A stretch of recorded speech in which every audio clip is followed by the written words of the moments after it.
No matter where you are, there's only one gear on this vehicle, and it's your best.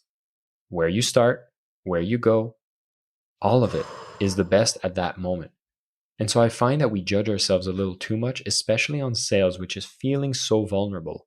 And so remind yourself, do your best with the knowledge you have, continue to grow, and sell powerfully in the process.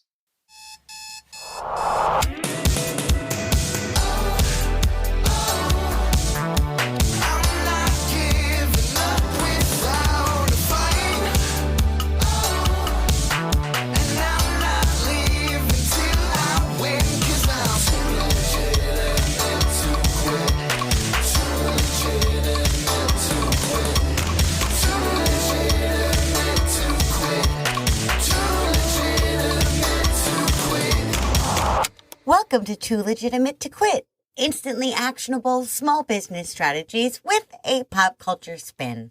I am your host, Annie P. Ruggles, and my guest today is the fabulous Jason Marc Campbell. Jason Marc Campbell is the author of Selling with Love, Earn with Integrity, and Expand Your Impact. He is on a mission to inspire small business owners with sales reluctance to embrace it as a beautiful activity that transforms lives. He also interviews thought leaders from around the world on topics of leadership, team building, communication, productivity, and so much more.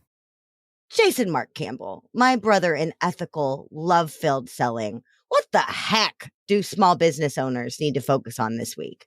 Well, small business owners might want to consider that sales is not as scary as it needs to be. And when you can do it from a place of love, it can be some of the most magical parts of your business where you will find yourself excited to actually get to that part. Because most people try to skip it. They want to get to the good part, but they might miss out on the fact that sales might be the good part you never knew could be a part of the juiciness of running your business when you do it from a place of love. And I'm hoping to show with people exactly how you can actually shift your mindset from fear to love. And when you do so, the magic starts happening. Listen to all these gorgeous words you're dropping about selling. I mean, and I feel this way because this is my world, but like you're like love, magic, juiciness. None of that sounds terrifying. None of that sounds manipulative or evil. It sounds all ooey gooey and wonderful, right? So, all right, let's talk directly to the stigma. Sales. When we think about it, a lot of us, not you, not me, but a lot of us don't think about the words love, magic, or juiciness. So where did the stigma come from and why is it still around and how the hell do we start debunking it? Yeah. I mean, this was the whole investigation that I did when I wrote the book, Selling with Love, my first book. And it was such a journey I was going on to really see why do we have such a negative bias. It's not about being indifferent about sales. It's like we legitimately hate sales. Yeah. Sales is like that thing, the last activity. I will work on every other part of my business. Heck, I'll do accounting before I do sales. At least I feel safe there, right? Oh, that's so totally true. It's like I will clean my desk. I will sort, I will defrag my computer, and I will go and pull out tax documents before I follow up on a dying lead. Like, that's just true. It's just true. Yeah. And you know what's surprising, Annie, is you would think, oh my God, I wish I was like these professional salespeople who do it all the time. They at least get to do it. But no, the statistics in the sales world are the same. People that are professional salespeople still struggle with following up. They don't follow the procedures. They hesitate. They struggle. And this whole fear is predominantly the emotion that is found in the entire sales world. And I'm on a mission to change that because I got lucky. I got exposed to different ways of selling at a very young age where most people we have either direct or we have a friend that bought that used car that had a terrible experience, or we've watched the movies. We've seen The Wolf of Wall Street, which entertaining, yes. Role model? No. Maybe not becoming a person that starts scamming people all the time. Why would you want to associate yourself with that? No. And that happens all the time, right? When that is our definition of sales, fortified a million times over by pop culture, by personal experience, right? By just the way that people talk about selling, but also all the ways that we've been sold to horribly personally over all this time, right? When we look at those things and then we look at our clients or our prospects, or we look at those things and then we look at our purpose, our passion, our mission, any of those big proper nouns, of course there's going to be a disconnect between Wolf of Wall Street and your, ooey gooey Brene Brown vision. Of course those things aren't going to play nicely.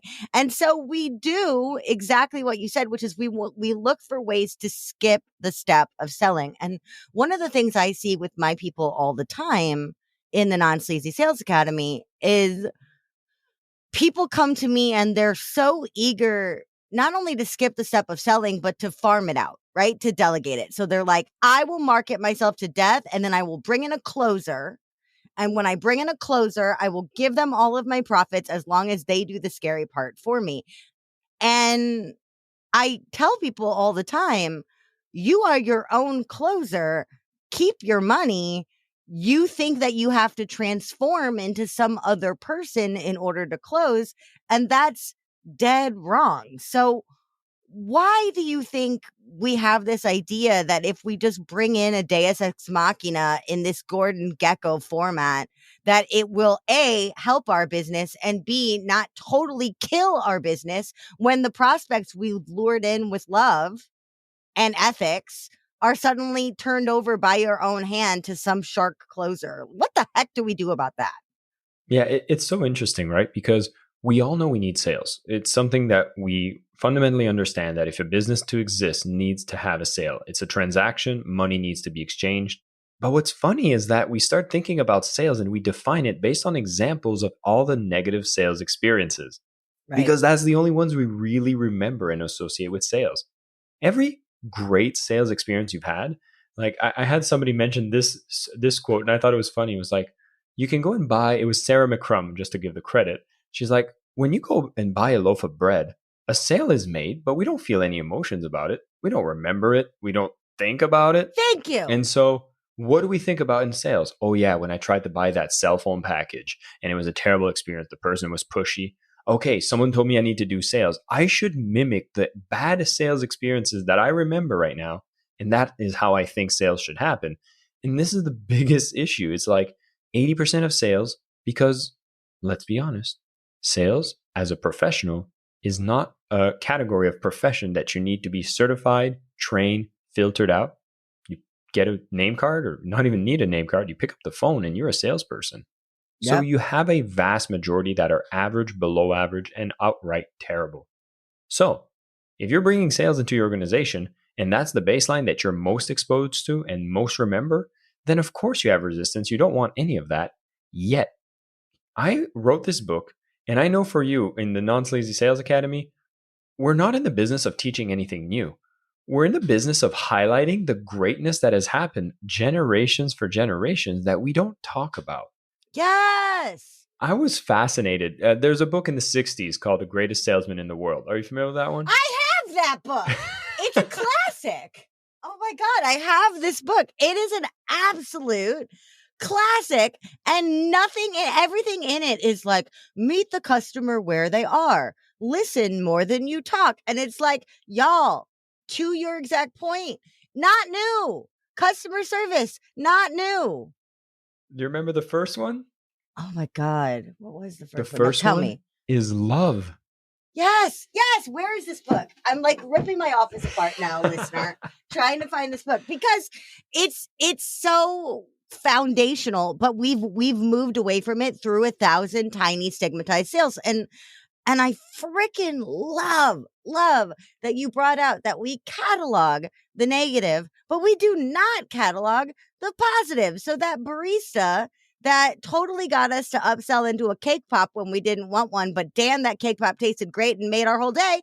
We don't think about that as a sale. We think about that as customer service, right? We put that in the bucket of customer service. We don't go, that person sold me that cake pop. Ah! And yet somebody that sold us shit 9 years ago is still our definition of selling. That is so absurd, the way that we catalog. And the other thing that I see people tunnel vision out of is their own natural sales ability from other roles in their life. Coaching is selling.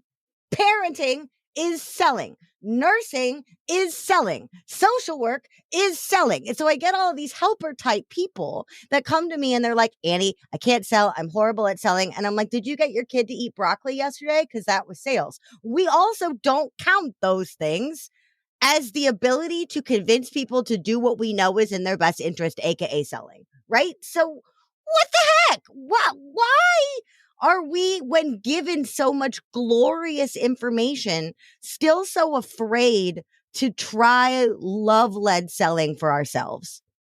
Well, on top of everything we've talked about so far, think about childhood. The childhood beliefs, the traumas that hold us back. But here's one that I find very interesting in conversations. When we're like, are kids natural salespeople?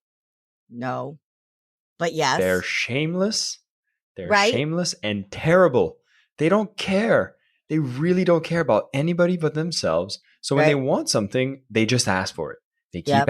keep asking, and they just become annoying little sales mongrels. But as a parent, the straw at some point will snap. And to no fault to any parent here, but here's an anchor that can relate to a lot of people. If you've had a childhood, you've wanted things and you couldn't get it, maybe parents were in a different situation, they didn't think it was in your best interest at the time. But the phrase usually goes like this: no means no, stop asking. Yes. Now that, I believe, is one of the single biggest reasons why we actually have so much hesitancy on following up, Yeah. because we had an authority figure that told us stop asking, no means no. So being asked to follow up, to be quote unquote pushy, people were like, the last thing I want to do is be a pushy salesperson. I'm like, when you care about the impact you're going to make in someone's life and you understand the client with a great product, it's your duty to be pushy. You Now, push. you can You're be pushy in a relentless. beautiful way. It doesn't need to be sleazy, but you can be Mm-mm. firm and use every trick in the book to get that person to understand the value you want to provide to them, because Mhm. that's not manipulation. That is empathy. And It's dedication. it's speaking the language that's necessary for people to understand why you're doing this for them. Heck yes. A billion times yes, right? We cannot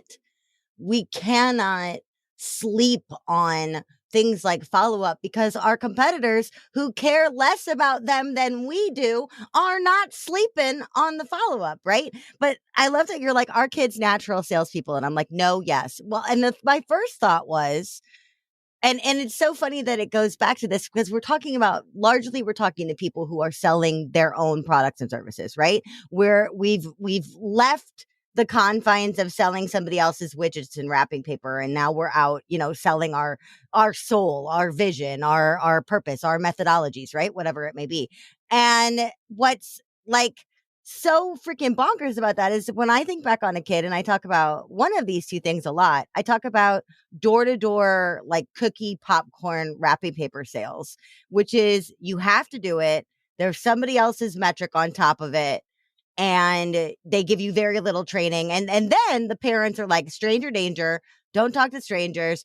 When you get a no, that's fine. But then you have to go ring doorbells and be like, hi, do you want to go buy some popcorn that every other kid on the street is selling, but buy it for me? This is awkward. Wait, you want me to come into your house? What? Who? What? Huh? Right? So on that one, it's like, ooh, stranger danger, I don't like this. But then you give that same kid a lemonade stand and complete control, and they get out there and kill it, right? You leave, and 15 minutes later, they've commissioned cookies from the kid down the street. So now they're lemonade and cookies, and the kid's a freaking mogul. And then you come back again, and they're doing a 3-for-1 special, but the price has gone up 4 times. And you're like, this kid is crushing it. This kid is absolutely autonomously on their own, out shilling this stuff gorgeously. And what's funny on that is, I see the door-to-door stranger danger feeling stays with us. The lemonade hustle, how else can I serve these people and beat every other kid on the block in a loving or fun competitive way? I don't see that grow up in many adults, even though we still have complete control. So I love that idea of like, how would kid you sell, for better or for worse? Are you still selling like kid you would sell? Are you still selling like door-to-door wrapping paper? Or are you selling like a lemonade stand when there's something you really, really want, but you know your parents aren't going to cough up that money, so you better hustle? Like, I freaking love that. Now, you had said early on, speaking of childhood or the younger times, that you were exposed to some non-traditional, cool examples of selling with love early in your life. Tell me more about that. Tell me more about your journey and relationship with sales. I love the examples you use, Annie, because there's one of those examples that I need to use about my origin story, which is as a teenager, I had to go sell these chocolate covered almonds door to door to my No, neighbors. no, never again. Now, for me, my experience was very different. I went to knock at my neighbor's door, and I'm from a small village, by the way, so I think there was a lot less of the big city fear. So, small Mhm. village, everyone's kind of friendly, and I'm from Canada, so everyone's kind of friendly, right? Everyone's Canadian in Canada, Right. So here's my experience. I knock at somebody's door, shy little kid, just like, hey, would you like, and I think I'm like 15 at this time. It's Mhm. like, hey, do you want to buy some chocolates? And the portion goes to charity. It's $2. And they're tasty. They claim to be the world's greatest. They're probably lying, but it's still pretty good. Already being And honest, already being yeah, honest in the shtick. people just like, yeah, sure, $2, not too bad. They buy the chocolate, they're happy. I'm like, oh, that was fun. And I did this for all the first doors, and everyone's reaction was just like, oh, this is like, oh, chocolate, why not? Support a good cause. And everybody liked chocolate. We weren't so health conscious back then. So chocolate No. covered almonds, bring it on. There's But here's almonds in it. There's your omegas, there you go. It's a Back vegetable, then, that's right? all we needed. Come on, it grew on a tree. So we're Close good. enough. But here's the funny part is I think it's by the sixth or seventh door that I go knocking. Uh, the lady basically, I make my epic pitch. Do you want to buy chocolate? That's pretty much it. And she says, hold on a minute. Let me just ask if my daughter wants some. And lo and behold, daughter comes down the stairs. I'm a French Uh-oh. Canadian, and this is an English household. So they're going to a different school. And what do I see? Beautiful girl. Uh-oh. And she's my neighbor. And I get Uh-oh. her number. Yay! And she ends up being my first girlfriend. And so, Yay! what a magical coincidence. So now you're really loving sales. You're like, gorgeous French Canadian score. Yes. So that's a fun story. But honestly, these were some of the first impressions I had was like, wow, selling makes people happy and great coincidences and magic seems to come across. I still think those are possible. And then following this, I found myself selling swimming pools, retail. And as such, it's basically, hey, we're going to get to redesign your backyard into something you can enjoy your summers beautifully. Like, that's a Yes. fun thing to sell. Then I went into real estate. And this was my beliefs was that, hey, for every person that gets to be on the phone with me and comes to get their house listed with our agency or to actually buy a house with our brokers, we're going to do a service to them. I had to follow the script. And to me, some of the biggest people you see in the space of personal growth, you think of like the Vishen Lakianis or any of the Yeah. Tony Robbins and stuff, they all seem to have this type of telephone sales experience. There's Mm-hmm. this graduation process that comes from doing telephone sales, Yep. which is a bit of the grit, the resilience you need to build. I think that our skin's a little thin. I think we, Mhm. with the internet, which was going to gloriously promise everyone that we will no longer need salespeople, but the opposite is we need them more than ever because we're so confused now about how to make decisions, and we need a great salesperson to guide us. But Yes. it's made every buyer be so thin-skinned, and everyone who wants to get into sales has not had the experience. So now, guess what? It's an even bigger struggle than ever, and it's a shame. It truly is, and this is my thing. Is I've went through an experience where I got scammed really bad in this real estate Mm-hmm. investment seminar, and Mm-hmm. I just want to see a world without douchebag sales and marketers. And that's why I Amen. need to teach the good Hallelujah. people how to sell. And if they can get their businesses to make the impact because they acknowledge and use the sales tools, that is why I'm here. Heck yes. Heck yes. I told you in the pre-chat, when I find loving, ethical salespeople in the wild, like you said, like what I teach is not new. What you teach is not new. We're curators, right? We're curators of how to do this right. And we're translators of how to do this effectively. And yet it's so refreshing for me to hear this from you because it just affirms we grew up differently. You grew up in Canada. I grew up in the US. You're a male identified person. I'm a female identified person. We're about the same age, but we grew up very differently. And it's like we've come to the same cause through different paths, but yes, through through phone sales. My background in phone sales was selling free happy hour parties that aren't actually won, right? So the fake contest angle. And I used to sit in the basement all day and have a stupid ass script that I used to have to shove down people's throats of being like, "Oh my god, Jason Marc, the other day you came into the thing and you won, and oh my god, we're so excited, and here's what you get." And it's like, get the spiel in before they hang up, right? So for a really long time, my main sales strategy was get big, get loud, get shrill almost, get them excited through transferable excitement, dump the spiel in, and then try to get them not to hang up. And when I would do that in my business with my natural enthusiasm, the natural enthusiasm part worked really great. I wasn't selling fake parties anymore, right? I was getting to sell things I was genuinely enthusiastic about, but there was still something in me that was like, get the spiel out before they hang up, right? And so listening and empathy were just gone. And it wasn't until I stopped and I was like, what would happen on a sales call if I shut up? What would happen if I totally left my script in another room? What would happen if I just shut up and listened and addressed problems as they came up and handled objections and actually took the time to figure out what the objections were? Right? Because that's the other thing. If we're getting the first easy no and taking it, we probably don't even know what their actual objection is, which could be very easily solvable, right? It wasn't until I released my death grip on my spiel and actually started looking at sales as a form of connection that stuff started to change for me. So I just want to validate just every single thing that you've said so far about how you show up in selling is everything, and how you show up in selling is your choice. Yeah, it's interesting, right? Because we often also look at role models in sales and we think, oh, I need to sell like this person or that Yeah. person. Yeah. And yeah, it can give you a bit of a kick, maybe when you have the initial paralysis from just moving forward. It gives us the comfort to look at ways of selling that could be like X person, right? Yeah. But we have to come back to the fact that we are a unique way of selling.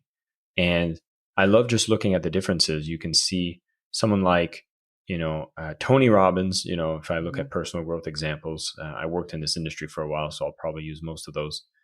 They go out and they're big, they're loud. And if you're a more introverted person that can't transfer that enthusiasm as easily, then you look at this and you feel like it's impossible to reach that level. Yep. And I'm very comforted when I see someone, and I'm going to use another male example here, but at least it gives you the contrast, is someone like Elon Musk, where he's awkward, stumbles, and kind of monotone, but he's making big sales. Like you look at a Tesla launch event for like the Cybertruck or the Model 3, there was nothing left to chance. This entire thing was a sales galore, and they generated, I think it was tens of millions of dollars in deposits for hundreds of millions of dollars of sales. And all of that came from someone that has, I believe he publicly discloses Asperger's, but just stumbles and is a little awkward. And you're like, wow, he doesn't need to sell like Tony Robbins. So maybe I don't need to sell like Tony Robbins. And I think there's a process of self-discovery and finding that comfort within ourselves to just be like, hey, I'm connecting with another human. And I think the quality that is going to be best serving for people is enthusiasm, great. But I tell people, when you start to love selling and everything about selling with love is about putting you in that emotion of love, the enthusiasm will come naturally. Yes. The quality I really suggest for people to nurture is actually curiosity. Ooh, tell me more. You got to be curious about people. Like when you talk about uncovering objections, like you'll give up on people and say, oh, they said no, I'll go away, because you don't care. You're not curious. Yeah. And when you step back and you're like, I'm genuinely curious about this human, this is possibly someone I could really serve. So why don't I go on a mission of curiosity? And I think especially for people at the beginning stages, if you just go out there with an idea of who your target market is, right? Like you have to have a bullseye of who is the perfect person you could work with. And then identifying where they're hanging out and just have curious conversations with as many people that could potentially be like this ideal target person. And just ask themselves, is this a problem you face? Is this something you've tried to solve before? What have you tried? Did it work? Why not? Why did it? Is there still a problem? Is there anything else? Get curious. Forget the sale. Have 100 of those conversations as a research project. And then start forming the product based as a response on what you're seeing these people typically need to have solved. Yes, on pattern recognition.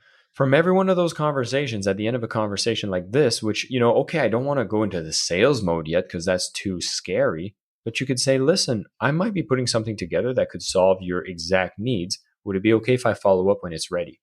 And now you have a list of leads that you can follow up with that are going to be qualified. And so, especially for early stage businesses, this is a strategy I often recommend. As long as you can go out there and have an idea of who you serve, you're clear on what, because one person could say, what I want to do in the world is change how batteries work. Another person could say, I want to, solve the distribution of food and supplies. There's so many different things we're caring about, an impact we want to make. So I'd say start being curious about what's the impact you want to make and finding the people you can make that impact for.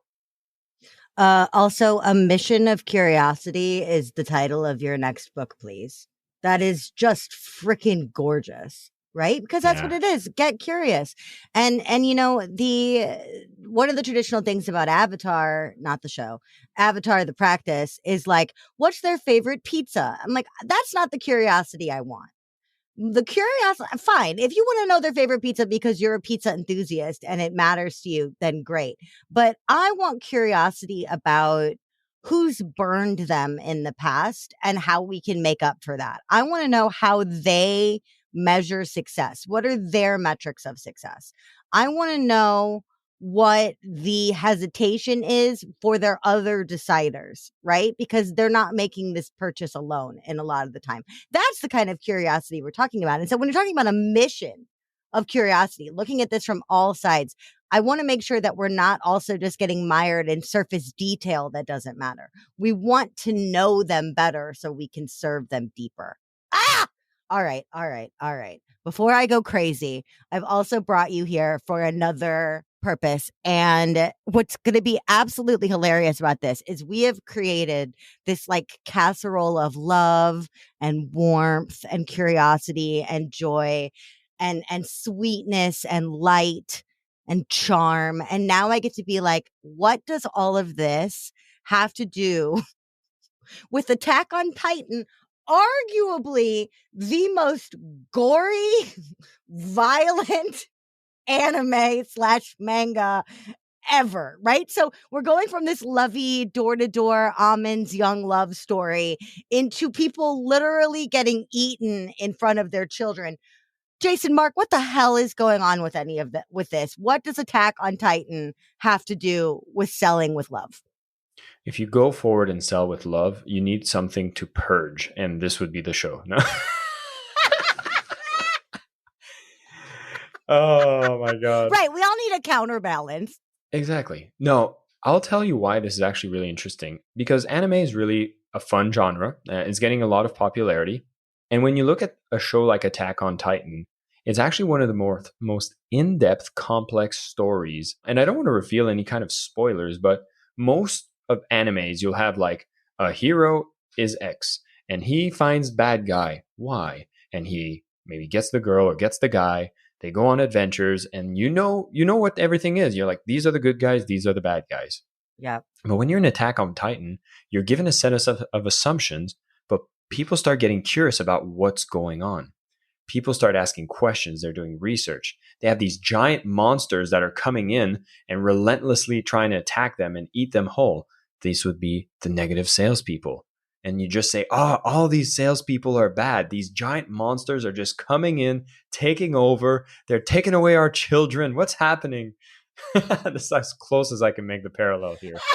But I'm picking up what you're putting down, right? It's like, especially because if y'all see like any images of this at all, there's always like a wall falling down. And so that's you with all of your objections. And then instead of being like, how can we come together and scale this wall in a healthy way? It's like, nope, here's Attack on Titan. I'll just eat the damn wall and then kick it and the whole thing will fall on people. Sleazy sales in his house, right? So yeah. yes, keep going, keep No, going. the big parallel I think would be to make here is that, as much as we can look at sales as like, oh, sales, that's what the bad guys do. I don't even want to do anything to do with them. I want to separate them with a wall and be comfortable in this space.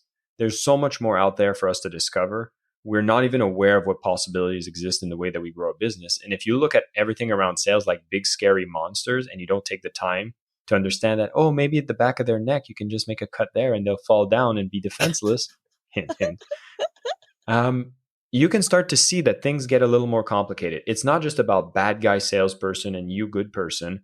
There's good and bad in you.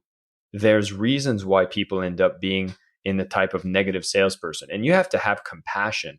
Nobody wants to screw over another human.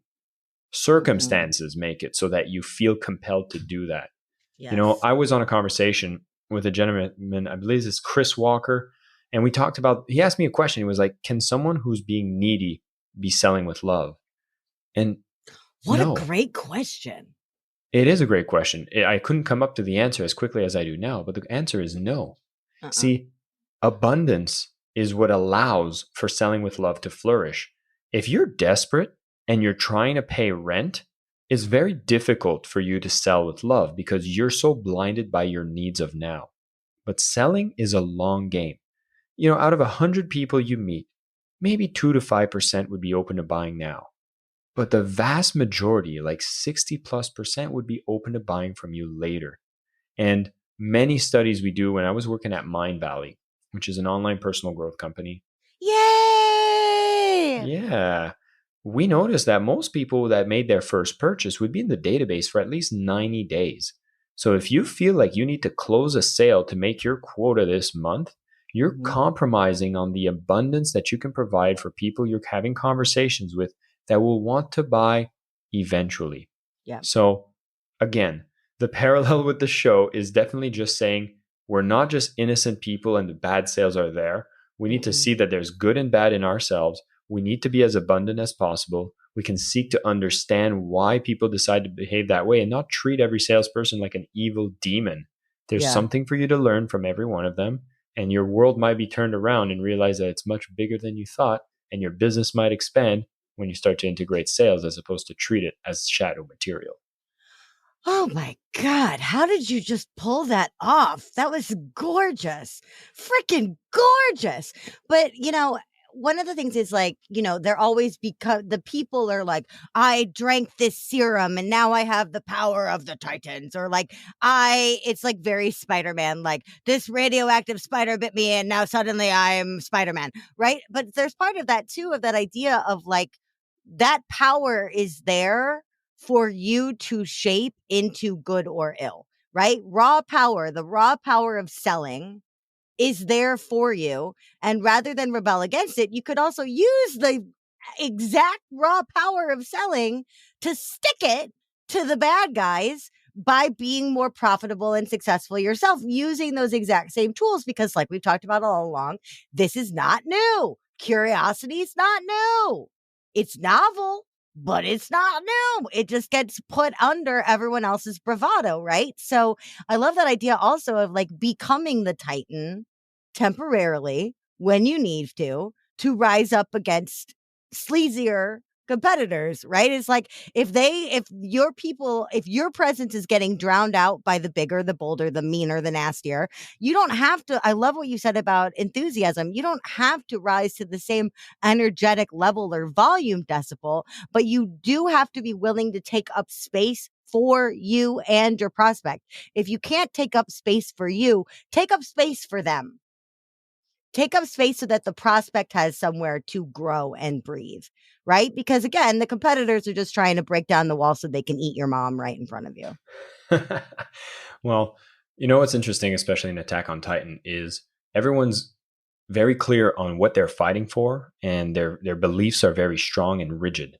And as the show evolves, you start understanding that maybe everything you're fighting for isn't for the right reasons. And you start questioning who the bad guys really are.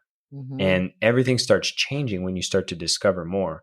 And so, one thing I might lace in my own concepts, which is actually, I have 5 loves of selling I speak about. And the first love you should fall in love with when you want to sell with love is loving the impact. And I spoke about this a bit earlier, but it's about having those things you care about.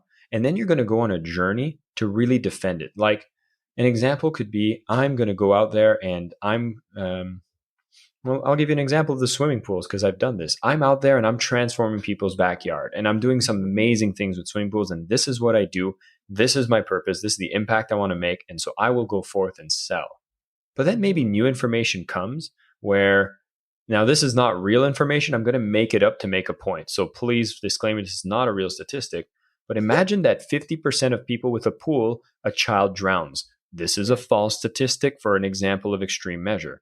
But the moment I discover that, I start realizing, oh my God, I've been selling something horrible. I've been killing children. Yep. What I want to leave as a point here, which is something I think Attack on Titan does so well, is it makes you start being curious and question when new data comes in, is go forward, pursue that impact you want to make, but always be questioning if that is your true impact. And you can always change as you evolve, because there's some causes I fought for when I was in my early 20s. And as I grow, I start to discover more, I start to shift, and I try to grow in consciousness, and I'm always trying to do my best. And I think that's an important thing for people to remember, especially in sales when you're getting started. No matter where you are, there's only one gear on this vehicle, and it's your best. Where you start, where you go, all of it is the best at that moment. And so I find that we judge ourselves a little too much, especially on sales, which is feeling so vulnerable. And so remind yourself, do your best with the knowledge you have, continue to grow, and sell powerfully in the process. There's only one gear, and it's your best. Wow. I just want to sit in that quote for a minute, because I tell people all the time, while we're waiting for the payoff, right? The 60% to come back around, the inevitable eventual buyer to come back home.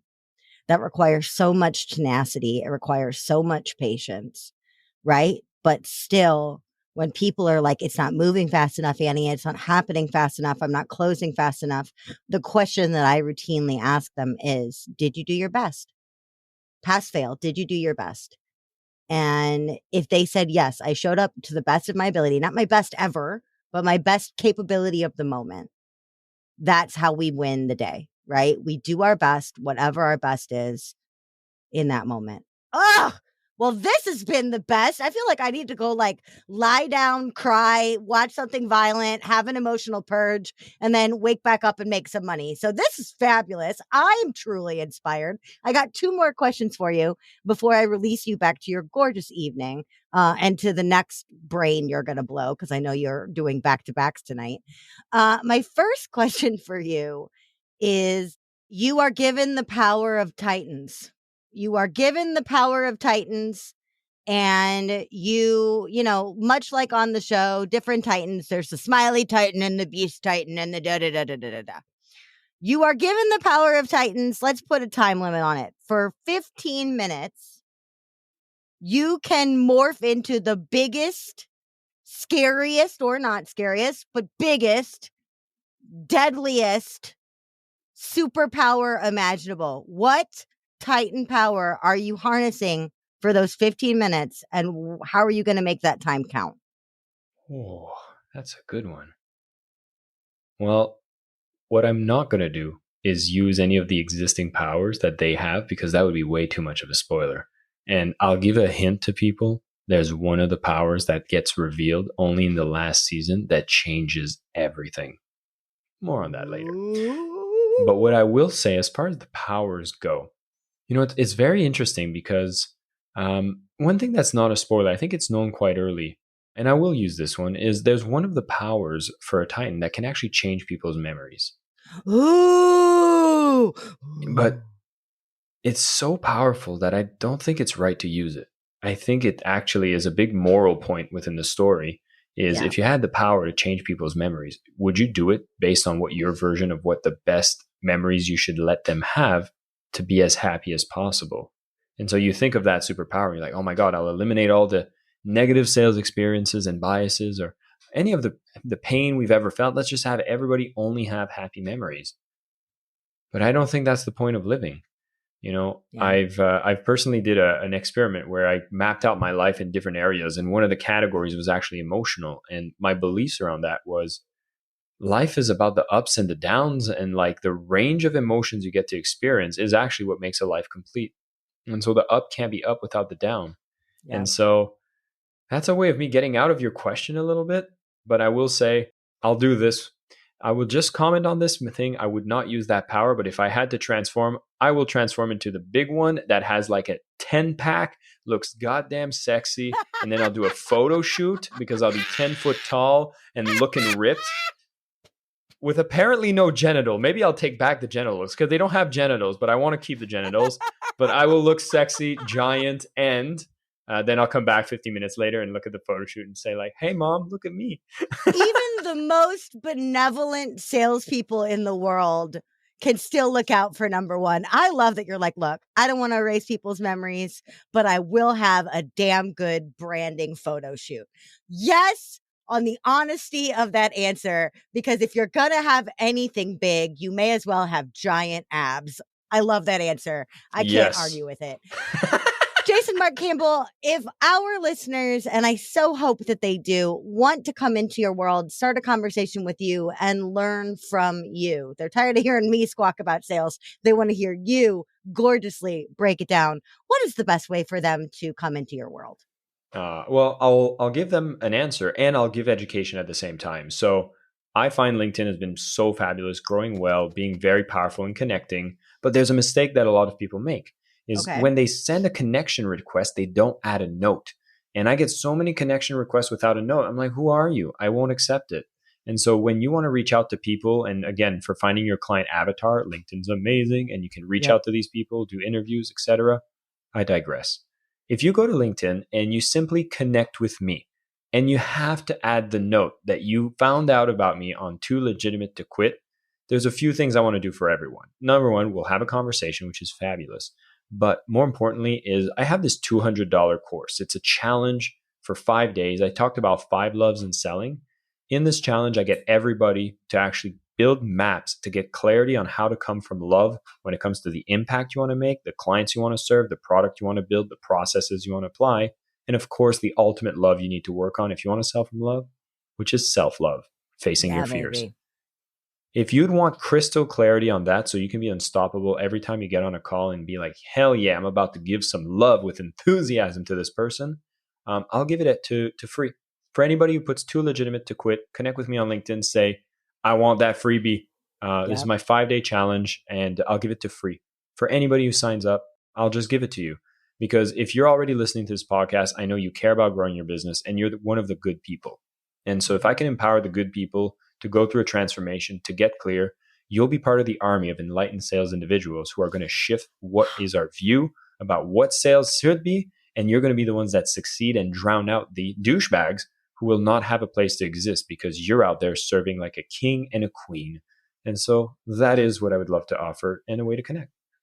Legit, y'all. You can't see me, but I have tears in my eyes. I just got so excited about that. I'm like freaking weeping on showing up and serving with absolute love and enthusiasm and care and all the things we want to see more of in the world.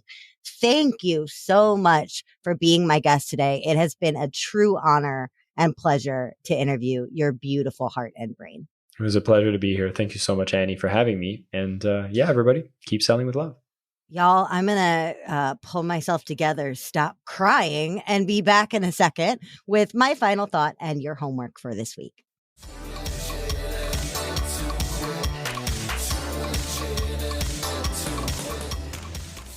Well, hey there.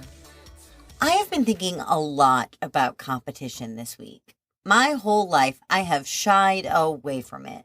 I have a sneaking suspicion it's because I had the shortest legs in my grade school class. by far, so the field day class race never felt fair. Surely I should have been given a head start. But I spent all last week at Chicago's Comic-Con, where pretty much everything was a variation on a theme. If I saw one Spider-Man print, I saw 100. And yet, nobody seemed angry or fearful of the booth next to them. Jason Marc is technically my competitor. Moreover, he wrote a book called Sell with Love. That could have been my title. His clients could have been my clients, theoretically, but they found him first. But as you heard, he's an impossible person to fear. He's so genuine. He's so gentle. And I've always been a collaborative kind of gal. The truth under all of this is that I am not Titan-sized or Titan-powered. I absolutely cannot hope to dismantle the stigma against selling all by myself. But for me to create change in this world, I'm going to need help. And dang, I'm just so excited that we can do this together now. Your homework this week is to go out and befriend one of your so-called competitors. Don't just DM them. Send them your calendar link. Have a virtual coffee. Interview them, for gosh sakes. Get to know their hearts and their minds. It's important that you know the truth of both so you can fully understand who your allies are. Allow them to refresh you with their passions. They love what you love.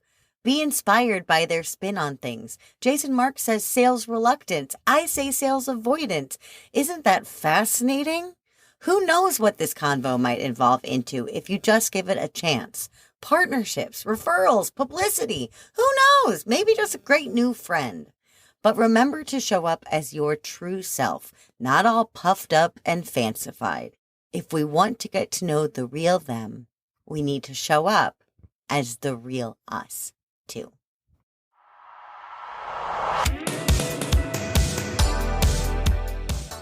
Hey, thanks for listening. Too Legitimate to Quit is brought to you by the Non-Sleazy Sales Academy and me, your host, Annie P. Ruggles. Listen, we talk a lot about marketing on this show, and that's because I fully, earnestly believe that every dime and every moment we spend marketing is totally worth it unless we turn around and sabotage ourselves at the finish by refusing to sell and sell beautifully. Why? A lot of us have a misconception of what selling actually requires of us or who it needs us to be. Please give me the opportunity to help change your mind at www.nonsleazy.com. That's NONSLEAZY.com. Big shout out to the fabulous dudes who helped make this show what it is. My producer and editor, Andrew Sims of Hypable Impact. My composer, Riley Herbastio. And my show artist, Francois Vigneault. They're all fabulous, and I'd be glad to introduce you. Until next week, just do your best, and remember, you're too legitimate to quit.